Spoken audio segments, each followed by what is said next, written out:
Mr.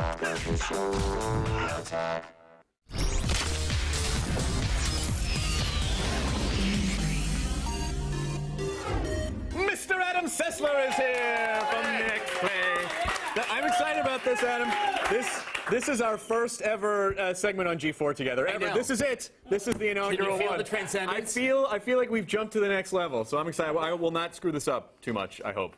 I'll be the judge of that. There have been a ton of, oh, I quit! And then I can't go on. Knew it! All right, so, no, but there have been a ton of games that feature Batman. There's Mortal Kombat versus DC Universe, Lego Batman, which I enjoy. I don't know if you liked it or not, but I loved it. What are we getting that's different about Batman Arkham Asylum? Well, this is an attempt. Let's just say Lego Batman was probably the best Batman game in the past 15-plus years. Right, okay, so good. that shows you where the state of using Batman in a video game has been. Right.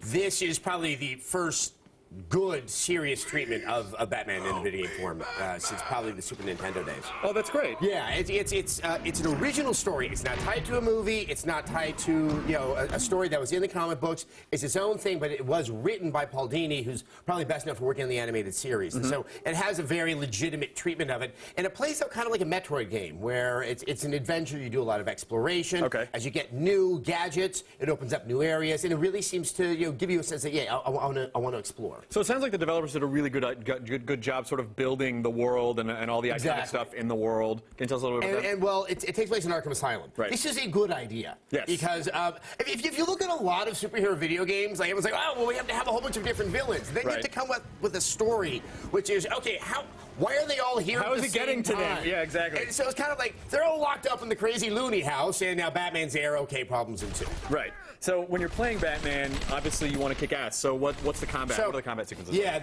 a lot of stuff that they've been showing, and just to be clear, I haven't played the entire game. I played a very large chunk, about 8 hours of it, in a build they gave. It's probably closest to the game Assassin's Creed, and not so much in kind of what people complained about, what they thought were wonky controls. But instead of being aggressive and you're attacking everybody, you're being a lot more reactive.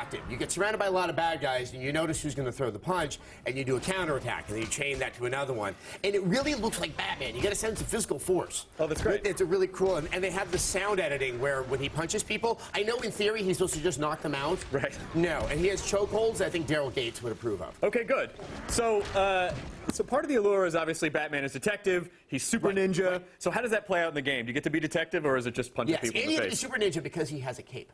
Oh. Regular ninjas, they're just capeless. But cape super ninja. No, the stealth stuff, because there are bad guys that have guns, and guns can kill Batman. And so sometimes you have to be a little bit more stealthy. Right. This part of the game is actually pretty cool because you can actually go into you have a visor mode that shows where everyone is, and you can see it here where it's just the skeletal outline.